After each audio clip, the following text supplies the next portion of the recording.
For if these things be in you, do we need to go backtrack on the list? Precious faith, virtue, knowledge, temperance, patience, godliness, brotherly love, and charity. If these things be in you and abound in you. What was the word that you used? We were in a meeting. It was abound. It was the overabundance of abounding in something. See, it was great. It stuck with me. I just can't remember the actual word used, but I know what it meant. It meant to be over and above what you could just handle. That if it abounds in you, which means it's overflowing, it's if these things are in you, not just a little bit, not just enough to be the bare minimum, not just, well, I love just enough so I'm considered part of the church.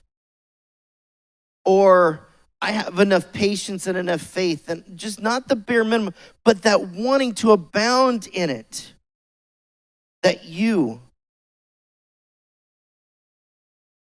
for if these things be in you and abound, they make you that you shall neither be barren nor unfruitful in the knowledge of our Lord Jesus Christ.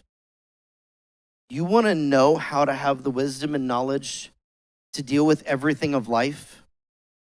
You take what he gave you as the source, and you allow him to add to that source everything else you need, but then abound in it.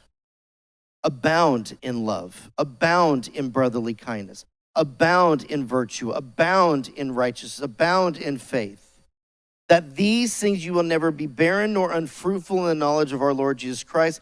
But he that lacketh these things, here's the warning, is blind. See, if we don't have love for one another, we ain't seeing the big picture. I know all the English majors just went sideways because I said ain't.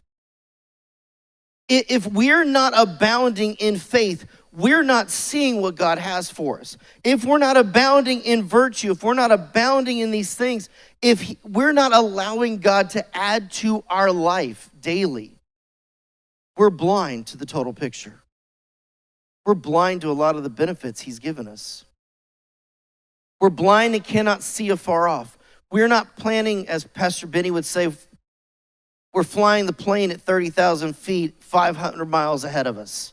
And every decision we make now is what we make the decision now, but we're planning far off ahead. If we're not abounding in these things, we can't see that far off. We're just here. Cannot see afar off, and hath forgotten that he was purged from his old sins. And we forget what God saved us from. We forget what God removed from our lives. We get stuck in that same little circle.